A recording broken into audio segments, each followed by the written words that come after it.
Good morning all of you. हम हिंदी व्याकरण में वर्तनी विचार पढ़ चुके थे, है ना। वर्तनी मतलब कि हम जैसा बोलते हैं वैसा ही लिखा जाता है और भाषा सीखने के लिए वर्तनी बहुत आवश्यक होती है। और आज जब वर्तनी हम पढ़ चुके हैं तो इसके बाद हम पढ़ेंगे अगला चैप्टर, अगला टॉपिक शब्द विचार। ठीक है। भाषा में पहली बात तो भाषा क्या होती है, जो मुख से उच्चारित ध्वनि होती है वो भाषा कहलाती है, जिससे हम अपने विचारों का आदान प्रदान करते हैं। ठीक है। और जो मुख से उच्चारित जो छोटी छोटी ध्वनियां होती है वो वर्ण कहलाती है। क्या कहलाती है? वर्ण कहलाती है। लेकिन हमारा टॉपिक क्या है? शब्द विचार। लेकिन शब्द को पढ़ने से पहले हमें वर्णों का ज्ञान होना आवश्यक है। तो वर्ण क्या होते हैं? वर्ण होते हैं मुख से उच्चारित ध्वनि व्यवस्था, जो छोटी से छोटी इकाई होती है उसे हम वर्ण कहते हैं।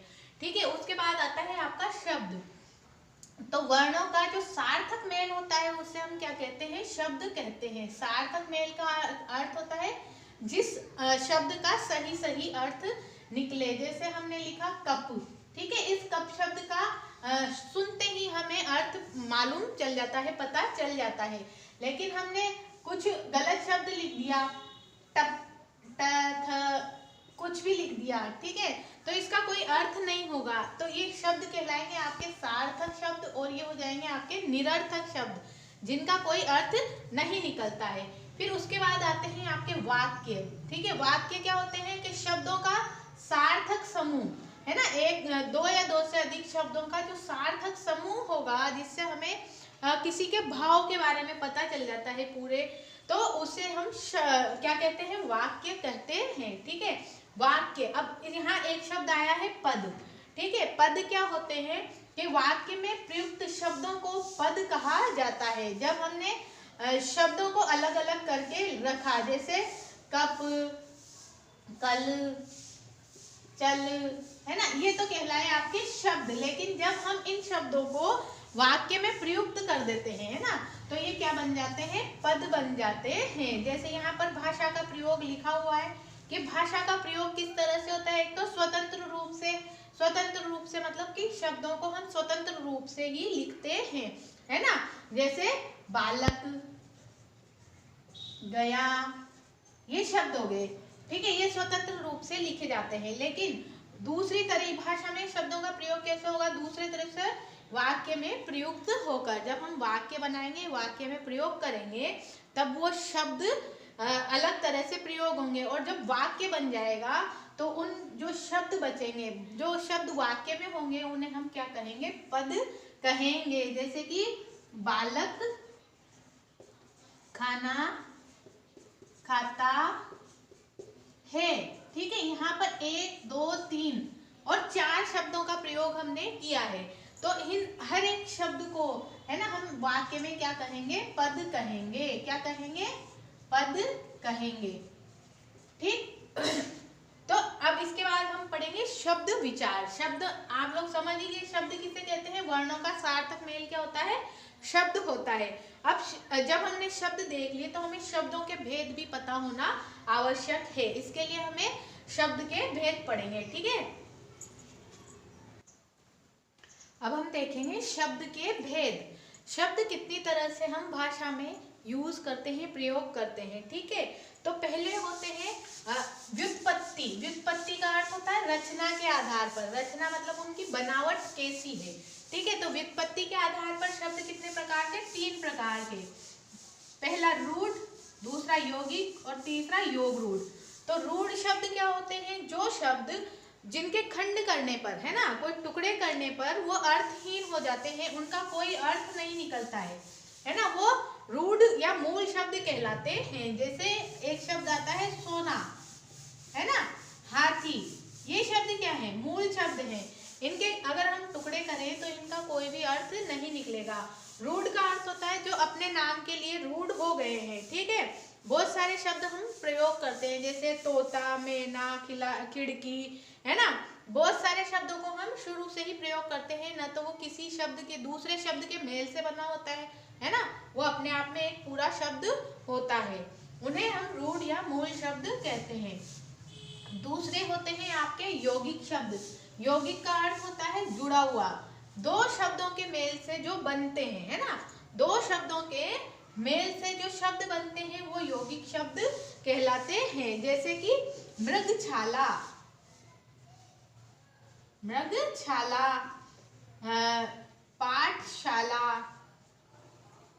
है ना, ये दो शब्दों से मिलकर बने हैं, मतलब इनको यौगिक शब्द कहते हैं। जो शब्द दो शब्दों से मिलकर बने हुए होते हैं, है ना, उन्हें क्या कहते हैं हम, यौगिक शब्द कहते हैं। अब आते हैं योग रूढ़। योग मतलब जुड़ा हुआ, वापस आ गया योग, योग मतलब जुड़ा हुआ, और रूढ़ मतलब जो कि रूढ़ हो गया है अपने नाम के लिए, ठीक है। जैसे इन शब्दों का निर्माण भी दो या दो से अधिक शब्दों के मेल से होता है, पर अर्थ एक विशिष्ट अर्थ में इनका प्रयोग किया जाता है। जैसे राजमहल, है ना, एक शब्द है राजमहल, ये यौगिक शब्द है ना, जुड़ा हुआ शब्द है, लेकिन ये रूढ़ किसके लिए हो गया है, केवल राजा के महल के रूप में, है ना, राजा का ही ये महल होगा, इस शब्द के रूप में ये रूढ़ हो गया है। इसी को जब राजमहल शब्द का प्रयोग कहीं भी हम सुनेंगे तो हम अपने आप ही समझ जाएंगे कि ये तो राजा का घर है, ठीक है। इन्हें हम क्या कहते हैं, योग रूढ़ शब्द कहते हैं। अब जैसे एक शब्द आता है नीलकंठ, नीलकंठ, दो शब्द है नीला और कंठ, लेकिन इसका अर्थ हम किससे लेते हैं, शिव से लेते हैं, है ना, भगवान शिव से इसका अर्थ लेते हैं, तो हो जाता है नीलकंठ, मतलब एक अन्य अर्थ ही इसमें प्रचलित होता है। तो इसमें बहुव्रीहि समास का समावेश होता है। जो योग रूढ़ शब्द होते हैं वो सभी कैसे होते हैं, बहुव्रीहि समास के होते हैं। बहुव्रीहि समास में भी अन्य पद प्रधान होता है। अगला आता है आपके उत्पत्ति के आधार पर। उत्पत्ति मतलब कहाँ से इनकी उत्पत्ति हुई है ना, तो उत्पत्ति के आधार पर शब्द चार प्रकार के, तत्सम, तद्भव, देशज और विदेशी। तत्सम, तद्भव, देशज और विदेशी शब्द।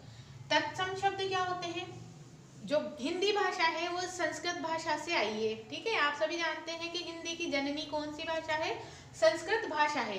तो जो शब्द संस्कृत भाषा से हिंदी में जैसे प्रयोग किए जाते हैं, ठीक है, हिंदी में जो शब्द संस्कृत के ही प्रयोग किए जाते हैं उन्हें हम तत्सम शब्द कहते हैं। जैसे कि कर्ण, कर्ण मतलब होता है कान, चक्षु, चक्षु मतलब आंखें, ठीक है। तो ये क्या हो गए, इसके तत्सम शब्द हो गए, जो कि हम हिंदी में प्रयोग करते हैं संस्कृत भाषा के।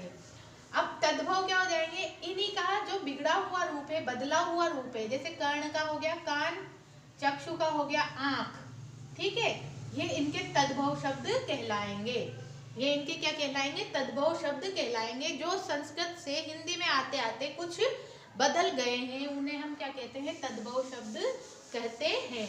फिर आते हैं देशज शब्द, जो देशी भाषाओं से, है ना, हिंदी तो क्या है, हमारी मातृभाषा है, पूरे देश की एक ही भाषा है, लेकिन जो देशज शब्द है, जो देश की अन्य भाषाएं, अपने ही देश की बहुत सारी भाषाएं हैं, उनसे भी हमने बहुत सारे शब्द लिए हैं, है ना, तो उन्हें हम क्या कहते हैं, देशज शब्द कहते हैं। जैसे बहुत सारी भाषाएं होती, मारवाड़ी, गुजराती, मालवी, मराठी, इन भाषाओं से जो भी शब्द हिंदी में प्रयोग किए जाते हैं उन्हें हम क्या कहते हैं, देशज शब्द कहते हैं। जैसे कि लोटा, बैलगाड़ी, है ना, ये सारे शब्द क्या होंगे, देशज शब्द होंगे, ठीक है।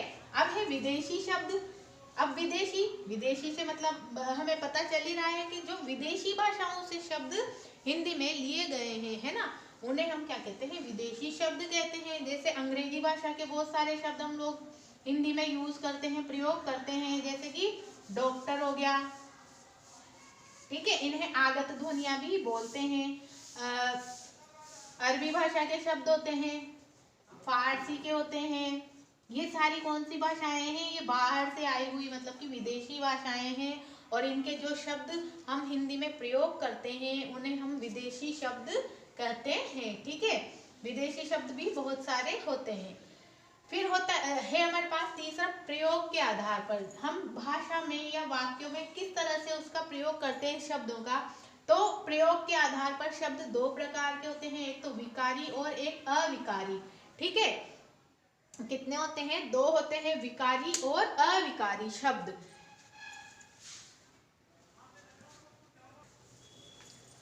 तो तीसरा होगा हमारे प्रयोग के आधार पर। प्रयोग के आधार पर शब्द कितने प्रकार के? विकारी और अविकारी। ठीक है, विकारी शब्द किसे कहते हैं हम? विकारी वे शब्द होते हैं जो लिंग, वचन और कारक के कारण परिवर्तित हो जाते हैं, बदल जाते हैं, उन्हें हम अव्यय शब्द भी कहते हैं। ठीक है, विकारी शब्द क्या होंगे? जो लिंग, वचन और कारक के कारण परिवर्तित हो जाएंगे। जैसे लड़का लिखा हमने, तो यहाँ लिंग परिवर्तित करके हम क्या लिख देंगे? लड़की लिख देंगे। और अगर हमने इसका वचन बदला तो क्या लिख देंगे? लड़के। तो ये शब्द के रूप में जो परिवर्तन हुआ है ना, जो शब्द के रूप में बदलाव आया है, इसके आधार पर ये विकारी शब्द कहलाते हैं। ठीक है, विकारी शब्द हो गए। अब कौन से आते हैं आपके? अविकारी शब्द। विकारी का विपरीत क्या हो जाएगा? अविकारी शब्द। अब अविकारी क्या हो जाएंगे? जो लिंग, वचन और कारक के कारण परिवर्तित नहीं होते हैं। ठीक है, जो किसके कारण? लिंग, वचन, कारक के कारण कभी परिवर्तित नहीं होते हैं, वो अविकारी शब्द कहलाते हैं। और अविकारी शब्द कौन कौन से होते हैं हिंदी में? समुच्चय बोधक होते हैं, क्रिया विशेषण होते हैं, संबंध बोधक होते हैं और विस्मयादि बोधक होते हैं। इन्हें हम अव्यय शब्द भी कहते हैं। अव्यय शब्द हम इन्हें कहेंगे, अविकारी को अव्यय बोलेंगे। ठीक है, इन्हें नहीं बोलेंगे। तो अव्यय शब्द कौन कौन से हो गए? समुच्चय बोधक। समुच्चय बोधक हो गया आपके जैसे और, तथा। क्रिया विशेषण हो गया, है ना, क्रिया की विशेषता बताने वाले। संबंध बोधक जो शब्द होते हैं वो हो गए। और विस्मयादि बोधक जैसे आहा, हाय, ये वाले शब्द होते हैं, ये भी कैसे होते हैं? अविकारी होते हैं, ये कभी भी परिवर्तित नहीं होते हैं। ठीक है, और विकारी लिंग, वचन और कारक के कारण कौन कौन से शब्द परिवर्तित हो जाते हैं? संज्ञा शब्द बदल जाते हैं। ठीक है, संज्ञा जैसे लड़का हमने बदल दिया, सर्वनाम भी बदल जाते हैं, और क्रिया शब्द भी बदल जाते हैं, परिवर्तित हो जाते हैं, इनमें भी विकार उत्पन्न हो जाता है। विशेषण शब्दों में भी विकार उत्पन्न हो जाता है। ठीक है, तो ये 7 शब्द तो क्या कहलाते हैं? विकारी कहलाते हैं। और समुच्चय बोधक, क्रिया विशेषण, संबंध बोधक और विस्मयादि बोधक अविकारी शब्द कहलाते हैं। अब लास्ट आता है हमारा अर्थ के आधार पर शब्द के भेद, है ना। अर्थ के आधार पर शब्द कितने प्रकार के बताए हैं? अर्थ के आधार पर शब्द 6 प्रकार के बताए हैं। एक तो एक अर्थक, जो एक ही अर्थ देने वाले। अनेक अर्थक, एक शब्द जो अनेक अर्थ प्रकट करता है। समानार्थक, ऐसे शब्द जो समान अर्थ प्रकट करते हैं, या पर्यायवाची भी हम उन्हें कहते हैं, वो समानार्थक शब्द कहलाते हैं। और विपरीतार्थक, जो उल्टा अर्थ, विलोम शब्द जिसे हम कहते हैं, जो उल्टा अर्थ बताते हैं, वो विपरीतार्थक शब्द कहलाते हैं। श्रुति समभिन्नार्थक, सुनने में समान लेकिन इनके अर्थ क्या होते हैं? भिन्न होते हैं, अलग होते हैं, उन्हें हम श्रुति समभिन्नार्थक शब्द कहते हैं। वाक्यांशों के लिए एक शब्द, पूरे एक वाक्य के लिए क्या होगा? एक ही शब्द का प्रयोग करेंगे, है ना, तो उसे हम कहेंगे वाक्यांशों के लिए एक शब्द। ये सब अर्थ के आधार पर शब्द के भेद होते हैं। इन सब चीजों को आप लोग बाद में आगे और गहराई से पढ़ेंगे। धन्यवाद।